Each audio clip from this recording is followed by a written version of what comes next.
What's up, everybody? Prince Donnell here, founder of Jack Life Insurance. And if you're an insurance agent, you're gonna really love this segment because I have somebody here on the line right now who I have a lot of respect for. I actually met this guy maybe about 2 to 3 months ago when he actually came into Jack Life Leads and started utilizing our leads and systems and things of that nature. But not even just about the leads, it's about all the knowledge and information that he has.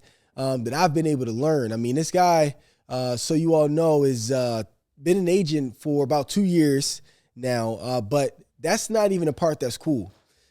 He's been awarded for being able to help a lot of families himself, right? So he's actually writing his own pen when it comes to selling policies and helping families. But then from there, he actually has an agency of agents underneath him where he was able to duplicate the same process where they're seeing success through too as well through helping a lot of families. But the part that was most interesting to me was that he brought his entire family into this industry. Okay, and now his family is they're all licensed too, and helping families. And I said, man, this is a family business. It's a family man, and he understands what it means to have a business as an agency. Most agents are just like agents. He's like, no, this is a business, and I'm going to structure it in that manner. And I think this would be a great person to talk to all of you. So without further ado, I want to introduce Mr. Kendall Clark here. What's going on, brother? Hey, I'm good, man. I appreciate that introduction, man. I'm sitting here smiling because we did meet it's almost 3 months now. And I just simply saw the ad about Jack Life Insurance. And I've been using leads before, and I've had success. You know, I've helped a lot of families. Really, I've helped about 800 families. That's insane. And it's one of those things where, we had bad leads. So it was one of those things when I saw Jack Life Leads, I said, let me try it out. And I tried it out. I remember my first call, I met with Daquan. And then you came on, and I said, man, I've been a fan of yours for years, followed you, and to get a chance to work with you, to learn from you, and the system with the leads is just unbelievable. The best thing I've ever seen. I appreciate that, and we'll get into that. I want to be able to share a ton of value with agents that are here because I think that it's important that they know you and everything that you have to offer. So Okay. I would love to be able to start, and I have my questions that I wanted to ask here is walk me through, the journey of how and why you became a life insurance agent. Like, what was that trigger that you saw from the outside that said, this is the perfect industry and I'm going all in, and now I'm here for 2 years? What did that look like? Man, it looked like I was worked at the gym. I was actually a fitness director, assistant fitness director, personal trainer. And I'm the type when everybody starts doing something, Don, I like to go the opposite way. Everybody started becoming coaches and trainers. I competed in men's physique for years, and I really wanted to branch off. I was acting and modeling, also a motivational speaker, speaking to high school kids all over the country. So I really wanted to make enough income where I can focus more on speaking and acting because I did a lot of commercial work and walk away from the gym. Well, a friend of mine introduced me to life insurance. She said, hey, do you know Luke Bohach? I said, no, I don't know Luke. He said, well, his wife, Deborah, competes. I said, yeah, I know Deborah. He said, well, Luke's helping 60 to 70 families a month. Wow. I said, well, what? She said, life insurance. I said, nah, get out of here. And she said, yeah. And they actually have leads. So when I heard the word leads, Don, I've been in network marketing and I've had success, but I wasn't the type to jump into anything and talk to the people at the gas station, at Walmart. I didn't want to do it. When they said leads, I said, okay, I might listen. And I've always been the type, you got to come to me with something like 60, 70, 80 families a month for me to even take a listen, because I have friends that were helping 40, 50 families a month. So when I first talked to him, he called me, didn't know him. And he said, hey, we'll pay for your exam. And this true story, Don, I got introduced to the life insurance industry December 2018. I got exam FX. I studied for a little bit. Then it expired. Then I paid for it again. Then it expired. I paid for it like 8 to 9 times. That's crazy, man. Because I'm not a good test taker, man. I'm the type where I took my SAT and I actually went to sleep during my SAT because I'm not a good test taker. I knew I was going to community college. I said, I really don't need this. I put my head down for the 2 hours, walked out, got my little 600 on the SAT. I said, well, I don't need it. I slept through the majority of it. I'm going to community college. So tests intimidated me. So I kept putting it off. And finally, 2020 hit, COVID. And when COVID shut our gym down for 86 days, and I granted, Luke dripped on me for 19 months. He kept calling me, texting me, hey, when are you ready? 19 months. 19 months. That's a hell of a follow-up, man. And that's why I tell people you got to follow up with people. I put it off, finally took the exam May of 2020, and really followed the system. Didn't have success in the beginning because I tried to do it my way. I thought, going to people's houses and building rapport and leaving without the sale was like, oh, they're going to call me next week. We're getting together. And it was like, nah, they're not. If you leave one time, you're not going to get the sale. Nobody wants to talk about death a second time. You're not going to get it. Once I humbled myself and followed the system, for that first 7 months, I helped 156 families. Wow. And you said in the first 7 months. First 7 months, yeah. 156 families. All right. So starting there, I know an agent listening to this is like, how the heck do I help 156 families in 7 months? Now, I know that, and I know you know this as well, that there are certain skill sets that are necessary in order to even help 156 families, right? Mm-hmm. And what I found is that a lot of agents come into this industry and, you're licensed, meaning that you have the ability to offer life insurance, but you don't have all the necessary skill sets to be able to close that sale, and write that policy. So based off of your experience, what would you say is the most valuable skill set that an agent needs to learn right now that you would say, hey, drop everything, learn this skill set, and this will help you sell your first few policies right away? I would say listen to whoever your mentor is and duplicate whatever system they have in place. First one, leads. You got to have leads of people to talk to. The second one, if you're not hitting submit on that application, you got to call for help, 911, because our job is not to give quotes. Our job is to give them coverage. And I learned in the beginning, if I'm not selling this person life insurance, they're going to buy it from somebody else. Just wasn't me, because they filled out an inquiry. They want life insurance. If they don't get it from me, they're going to get it from somebody else. So I would say, as long as you follow that system and make sure you call a mentor or somebody before you leave that house, before you get off that phone, then you're going to have success. In the beginning, I went on my first 9 appointments, didn't get a sale because I built rapport. And I left the house. I said, nah, we built great rapport. She gave me some cake and then asked me, wanted to give me breakfast. And she said, come back tomorrow. And they said, why ain't you call me from the house? I said, nah, you don't understand. They're going to call me back. We meeting tomorrow. And then tomorrow come. I can't because my dog died for the 5th time. I'm sorry. So I learned in the beginning, you got to follow the system. Have to. Now with that, you brought up a valuable point, right? You have to follow the system. You got to lean in on your mentors. And something you said that was valuable is that if you're not hitting submit, 911, because this is a one call close type of industry where, like you said, a person doesn't want to talk about life insurance twice. So that skill set is valuable. Now, piggybacking off of that question, what if I'm an agent right now where, okay, I know, Kendall, you said follow the system and lean in on my mentor, but I'm a part of an IMO, or I have a mentor, an upline that's not really providing me with the support that's necessary. So what about a person like me who doesn't have that support system? What exactly do I do? Like, what advice could you give me in that scenario as an agent if I'm out here in the island by myself? Man, if you're in the island by yourself, you still have other mentors. Like, you have a sideline person. You have our Jack Life community. Like, this community is one of the best communities I've seen because they're all different IMOs from all over over the industry. But also, I've always learned it's not about my upline, because guess what? My upline has upline. It's about what I want. When my upline's wife, she actually got sick. She got Gauze Beret. So she was sick for like 80 some days. So he really couldn't work the business.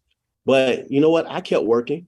The other agents kept working, and his agency doubled, because it wasn't about, yes, he's there for mentorship and guidance, but I'm here to pay for my family, take care of my daughter in college, take care of my mortgage. So you can always reach around. Our community is great. You got other people in the community that are in different IMOs that may have a little bit more success. But if you plug into a system, it doesn't matter if your upline is not part of it. It's a system. It should be a system driven that it doesn't even matter. If your upline just quits today, you're still following the same system. I love it. And I think you said something so valuable that it's not your upline's business, it's your business. Facts. And we find we meet so many agents. Yeah. I talk to agents all the time, and they're like, hey, I got to talk to my upline about this. And I'm like, well, hold on. Whose business is it? Is your upline paying your mortgage if something were to happen to you? And most of them say, no, he or she is not paying the mortgage. And I'm like, well, that means that obviously you have to take some personal responsibility here too when it comes to your business and making sure that you execute, right? Because like you said, Kendall, if your upline quits today, what are you going to? You're going to quit too? And, nah, man, I'm keep selling. You got to keep going, right? So I love that, man, because I find agents say that all the time. That was valuable. So, with that, you brought up something regarding from a lead standpoint. Now, I know that I asked everybody this question because outside of just Jack Life leads in general, there's over 800,000 agents who are currently in this industry today. And there's like a really big divide between, the agents who believe in investing in leads, or not even just leads, just investing in talking to people in whatever capacity that they may be. And then there's a certain percentage of agents who are like, hey, I only work warm market and referrals, and I was told to not invest a single dollar into leads or talking to people. I like to ask successful agents like yourself, like, what are your thoughts on that scenario when it comes to an agent who's stuck between this referral / warm market and actually investing their dollars to be able to make their process faster? Well, part of my journey, I actually recruit. I paid, $3,000 a month for recruiting. I got interviews. I would have like maybe 10 interviews or 15 interviews a week. And a lot of the agents that I've spoken to, 2 questions I asked: what's the most you've ever made in a year? And what's the most you ever made in a month? Not one of, and then also, have you ever experienced leads or used leads? Many of them were like, no, I never used leads before. I've always found bad leads. So then when I asked the question, how do you get your customers? Well, referrals or warm market. And then when I asked the question, what's the most you've ever made in a month? It's something that's very low. I say, okay, what's the most you made in a year? It's still kind of low. I said, so do you do this full time? They said, no, I do this part time. I said, why? They said, because my income is not where I need to be to walk away from my job. And I say, well, if you think about it, you got to find customers all the time, from referrals, from going to the gas station, from going to Walmart. When I did network marketing, I did that corny stuff, drop a CD on the floor, say, hey, that's yours. Have you ever spot somebody in Barnes and Noble and look at them and say, hey, what do you do for a living? Hey, I do this, and this, and try to, that did not appeal to me about doing life insurance. So when I talk to an agent who buys into the concept of leads, they buy into these are your customers. This is going to give you people to talk to, versus going to your friends and family. And I share my own story. I said, I've been doing life insurance. It'll be almost 3 years in May. Out of every family I've protected, I can count my mom, well, it took my mentor to talk to her. My brother, it took somebody else to talk to him. My girlfriend got a policy. Then 2 friends from high school. So about seven close friends and family have policies. Everybody knows what I do when it comes to life insurance. 7 out of 800. So if I depended on those 7 on my friends and family, we would not be doing this Zoom right now. And I probably would have quit a long time ago. Wow. Because there's no way it would have taken care of my income or taken care of my lifestyle just waiting on friends and family. Powerful. I for those that are listening to this as agents, hear me clearly, right? Every major company that you're buying products and services from right now, all of them are spending money on advertisement. Apple, right. Amazon, Google, Walmart, Target, they're all spending money on advertisement in some way, shape, or form to produce new customers. And you're no exception to the rule as an agent. You're a business too. And you have to look at yourself in that manner, because you have to figure out how to speed up your pipeline to talk to more potential people, which ultimately closes a percentage of sales. But the warm market and referrals alone, although they work, I do believe that it's a slower game that's played. And like you just said, Kendall, you asked them, hey, you're doing referrals in warm market. How much income are you earning? And it's always relatively low, because what I say is that your income is tied to your invoice. And a lot of people don't understand me when I say this, is that based off of how much money you pay will tell me exactly how much money that you most likely earned, or somewhere close to it. So somebody paid $100,000 in a year for advertisement. Like you said, you spent $3,000 on recruiting, right? Like you're not out there just waiting for people to come find you to recruit. You're actively paying money to be able to say, I need to talk to people, to talk to them about this opportunity, right? I'm not waiting on things to possibly happen for me. So I say that the invoice that you pay, if you paid $100,000, I could bet that you probably made over $100,000 or more. You paid $250,000, I could bet that you probably made over $250,000. You paid out $1 million in a year, I bet you made over $1 million in a year. The invoice is always tied to your income. So the more that you spend, the more that you potentially earn. But as long as you have the necessary skill sets in play, so that when you are spending the money, you have the skill sets to back up what you're spending, because you're executing, which I think is key. Now, we talked about this before, Kendall. You brought up something valuable. In my last two questions here to keep this really impactful, you brought up something valuable. One of our morning closers one time was you started breaking down how, as an agent, they're a business and how they should be structuring themselves in the right manner financially. And you talked about, from a commission standpoint, how agents, sometimes they earn their commission, they start blowing it at the club or other places. I would love for you to share with us real quick. What's your philosophy as an agent around, like, what I'm supposed to do when I get that commission check? How should I be dispersing this down to be able to continue to grow as an agent or as an agency owner? Okay. All right, perfect. And a lot of this that I'm sharing with you, Don, I can't take 100% credit. I learned this from my mentor, Luke. And one of the first things he told me was, you got to set up another account for business, like your commissions coming in, because you don't want to commingle funds. And he said, set up 4, checking accounts, 4 bank accounts. One, your personal bills you pay, like, personal bills, groceries, things of that nature. Your second account, that's your commissions. As your commissions come in, you pay you get your commissions, you pay business stuff for your leads and your purchases. He said, set up a third account for taxes, put his money aside for taxes. He said a fourth account. That fourth account, he said, you can put all your advanced market sales, like if you're doing IULs and annuities. I call that account my fun account. So we got 4 different accounts. So what happens is, in the beginning, you might not be making enough money to set up all 4, but you can at least set up 2. So as your commissions are coming in, you pay yourself out of that commission, but you keep some for business. So therefore, now I'm basically reinvesting. I'm buying my leads out of my business account. So weekly, it might be a little something you pay yourself weekly, and then you keep the rest for business. So for every application or family I help, I take part of the commission, you put it aside to pay your bills. The rest of it's for business. I buy more leads. It's like I wash, rinse, and repeat. The biggest mistake agents make, because they've never made this type of money before, it hits their bank account and they're like, man, I'm going to go ahead and pay off all my bills. That's it. I'm going to go ahead and get these pair of Louis Vuitton, slippers, and get the Gucci backpack. And you do all this crazy stuff because you never made it before, and you think it's going to keep coming in. I think I did it before, I'm going to do it again. Then something happens, all of a sudden, they're like, hey, you got money for leads? Nah, I'm going to use the old leads I got. What happened to all the money you made? Well, I had to pay this off. Your bills were created before you got in your IMO. Your IMO did not create your bills. So why are you using the IMO money or your insurance business money to pay your bills that you were going to find a way to pay in the first place before you even got in the company? Love it. So I never robbed myself. And what happened in the beginning, my bank account was small and it kept growing and it's grown. And I have my business account, I have my personal, I have my tax account, and then I have the fund account.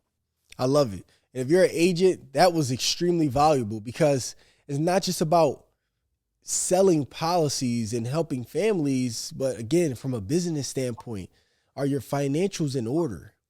Because the quicker you earn it, if you're spending it just as fast and not structuring and organizing, you're not going to be able to keep doing this over and over. It's going to get to a certain point where chargebacks are going to happen. You're going to get charged back on commissions. You need to reinvest your money, taxes, and if you're not prepared for that, it's part of the reason why I found that, again, 95% of agents end up either quitting or exiting this industry within a matter of 2 years, because a lot of it has to do with the fact that you're not experienced enough from a business standpoint and you haven't learned how to properly organize. Mm-hmm. So I'm glad that you had a mentor to do that, because that's exactly how I would structure, how I would structure and how I do structure a lot of the financials that I have, because I think it's key.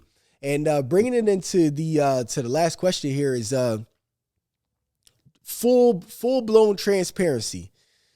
From the time that you've were introduced to Jack Life Leads and came in to the actual community side of things, how would you rate the actual leads themselves and then the actual community itself, like full transparency for an agent that's watching this, as far as if they were like, hey, I'm making a decision of whether or not I want to add this as a part of my process of being a part of this community? How would you rate that full transparency? I mean, I would rate it A+, double A+. When I first got involved with the community, it was something I was trying out, and I didn't want to ask my team to do anything without me experiencing it. And I think my very first lead, I helped one family, but I sold 2 policies. And I was like, wait a minute. And then I had my second lead. The young lady was like, I don't have a bank account, so I'm going to call you this evening. Now, Don, we've heard that many times. Yeah. This lady actually called me from the bank like 5 hours later and sent me a text with her bank account that she just opened to get the insurance. I said, man, this don't happen. So I was like, these are the best things since sliced bread. Then I watched the community grow. It was roughly around like 280. Now we're like 640. That's crazy, man. That's crazy, man. And I'm looking at agents from all over. Like, I formed relationships with people in WFG, like Manny and Luis and Jeremy and different agents, Shannon and Primerica. Like, the relationships we're forming. And I like it because it's almost like our 911 system that we have. Like, somebody can be sitting with a client, over the phone with a client, and the client says, I have a client that has diabetes, they have 57, blah, blah, blah. You know, what's the best carrier? And they'll put it in the telegram, and everybody hit back. Boom, boom, boom, this carrier, this carrier, this carrier. So it's like, that's the 911 system. But if you don't plug into it, you're going to miss out. It's like, you know, so I love the community because of that aspect. And I've watched it grow. And I watched the morning closer grow. And I've learned so much from you. And I learned so much from Raphael, you know, the Sharp program. Like, some of the nuggets I took the other night, listening to Cassandra, I was like, man, I thought I was good. I'm trash. I'm like, I am not that good. I was like, as much as I've done, I said, I'm trash. I'm writing down stuff like, man, I need to add that. But that's the stuff you learn. It's like you learn so much being around the fire. And if you're part of the community, or you're thinking about being in the community, you're just watching, you're really watching. You're not even in the fire. It's like, it's one of those things. The people closest to the fire stay warm. The people on the outside die. That's it. So you got to be close to the fire, man. I love it. I love it, man. I appreciate you. If you're an agent, this was extremely valuable. A lot of nuggets you could take. And I'll leave it with this. Learners are earners. And I'll tell you one thing of Kendall, I'll leave you with this, is that for those who don't know, if you're an agent, he's on like every single one of our morning calls. So we have a morning call every day from Monday through Friday. He's on every one. I don't think I've seen him miss one call. And that speaks to why he's moving in the position that he is because he is never in a state of believing that he knows everything, or has this ego where he's like, I don't need to know how to sell. You know, it's crazy, Kendall, because a lot of agents that we get on calls with who are interested in being a part of our community, like I asked them the question, like, hey, do you need a system? No, I don't need to know how to sell.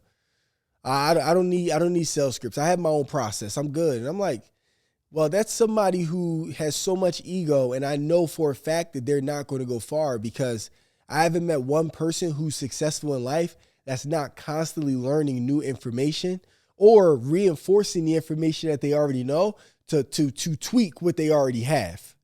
And one thing I'll say about you, Kendall, is that you're a learner, and with you being a learner, the sky's the limit for you, brother. And I thank you so much for being here. Thank you for your time, and I look forward to doing this again 6 months from now to see where you are 6 months out, as opposed to today, and really putting them side by side, because I think that'll be pretty dope. With that said, I appreciate all of y'all. I'm going to put Kendall's Instagram account below. I want y'all to follow him because I think he's a valuable agent and agency owner that you all should be connected with. And with that, I'm going to also put the link below as well for those who are interested in our Jack Life Leads community and what we have to offer. You can check it out, check out some more information. But with these gems alone, as an agent, this could really help you be able to catapult to the next level. Appreciate y'all. See y'all again on our next segment. Peace.